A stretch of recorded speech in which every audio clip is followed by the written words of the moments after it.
Hello বন্ধুরা, welcome back new video. আজকের এই ভিডিওতে আমরা দেখব কিভাবে আপনারা আপনার মোবাইলে কোনো অ্যাপ ছাড়াই লক করে রাখতে পারবেন ফটো, ভিডিও। এটা কিন্তু কোনো থার্ড পার্টি অ্যাপ লাগবে না। কত ক্ষেত্রে দেখা যায় থার্ড পার্টি অ্যাপ ডাউনলোড করলেন, সেটা ডিলিট হয়ে গেলে ফটো, ভিডিও সব ডিলিট হয়ে যাবে। কিন্তু আপনার মোবাইলে যদি লক করা যায় তাহলে কিন্তু কোনো প্রবলেম হবে না। তার মানে থার্ড পার্টি অ্যাপে বহুত প্রবলেম হতে পারে, কত ভিডিও, ফটো দেখছেন তো ভাইরাল হয়ে যায়। তাই থার্ড পার্টি অ্যাপ ডাউনলোড করবেন না।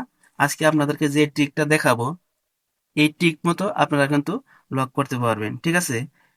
আর যারা যারা আমার চ্যানেল নতুন আসছেন, প্লিজ চ্যানেলটা সাবস্ক্রাইব করে সঙ্গে থাকবেন, যাতে এরকম নিত্য নতুন ভিডিও আরো দেখতে পারেন, ঠিক আছে? সর্বপ্রথম আপনারা ফাইল ম্যানেজারে যাবেন, ঠিক আছে? এই ফাইল ম্যানেজারে যাবেন। ফাইল ম্যানেজারে যাওয়ার পরে দেখেন এখানে কিন্তু লেখা আছে সেভ ফোল্ডার, ঠিক আছে? এই সেভ ফোল্ডারে টাচ করবেন। এখানেই সবকিছু। এখানে ফার্স্টে আপনাদের লক দিতে বলবে। আপনারা আপনাদের নিজের ইচ্ছা মতো একটা লক বানিয়ে নেবেন, ঠিক আছে? যেরকম আমি বানিয়ে নিলাম। এরকম করে আপনারা নেক্সট মারে দিবেন, লক বানিয়ে নেক্সট করে দিবেন। নেক্সট করে দিয়ে দেখেন আমি কিন্তু অলরেডি এখানে দুইটা, একটা ফটো একটা ভিডিও রেখে দিয়েছি, ঠিক আছে? লকটা এখানে কিন্তু হয়ে গেল। এখন এখানে ভিডিও আনবেন কিভাবে, এখানে কিভাবে ফটো আনবেন, ঠিক আছে? যেমন ফটোতে গেলাম। ফটোতে যাওয়ার পরে দেখেন এই ফটোটা, ঠিক আছে? এই ফটোটা আমি লক করব। দেখেন ভালো করে দেখবেন, কিন্তু এই ফটোটা আমি লক করব। লক করার জন্য উপরে থ্রি ডট আছে না, উপরে এই থ্রি ডটে ক্লিক করবেন। থ্রি ডটে ক্লিক করে দেখেন এখানে লেখা একটা আছে মুভ টু ট্রাস্ট, এটা করলে কিন্তু ডিলিট হয়ে যাবে। আরেকটা আছে মুভ টু সেভ ফোল্ডার, ঠিক আছে? এই মুভ টু সেভ ফোল্ডারে ক্লিক করবেন। এই ক্লিক করার পরে দেখেন এই আপনাদের সেই লকটা চাইতেছে, সেই লকটা দিয়ে দিবেন, ঠিক আছে? যে লকটা আপনারা বানিয়েছেন, লকটা দিয়ে নেক্সট ক্লিক করে দিবেন। আপনার ফটো কিন্তু সেখানে চলে যাবে, ঠিক আছে? এরকম করে আপনারা নিতে পারবেন। লক হয়ে গেল। দেখেন এখন কিন্তু আমার এই ফটোটা এখানে নাই, ঠিক আছে? এটা তো ভিডিও, ফটোটা কিন্তু আমি নিয়ে গেছি। এইভাবে কিন্তু আপনারা লক করে রাখতে পারবেন।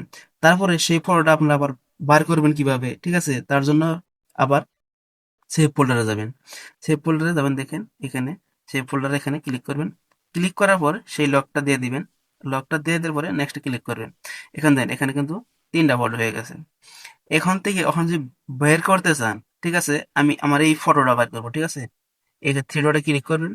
থ্রি ডটে ক্লিক করার পরে দেখেন এখানে লেখা আছে move to move out of save folder, ঠিক আছে? এখানে ক্লিক করলে কিন্তু ফটোটা চলে যাবে। দেখেন এখান থেকে চলে গেছে। এখন কোথায় গেছে আপনাদের দেখাবো, ঠিক আছে? এখান থেকে দেখেন, দেখেন আমার ফটোটা কিন্তু এখানে চলে আসছে, ঠিক আছে? এইভাবে কিন্তু আপনারা ভিডিও ভিডিও লক করতে পারবেন, একটা যে কোনো বস্তু লক করে রাখতে পারবেন, ঠিক আছে? যাদের এই ভিডিওটা ভালো লাগলো, হেল্পফুল হয়েছে, প্লিজ চ্যানেলটা সাবস্ক্রাইব করে সঙ্গে থাকবেন। এরকম নিত্য নতুন ভিডিও পাওয়ার জন্য আমার চ্যানেলটা সাবস্ক্রাইব করে সঙ্গে থাকবেন। Thank you very much.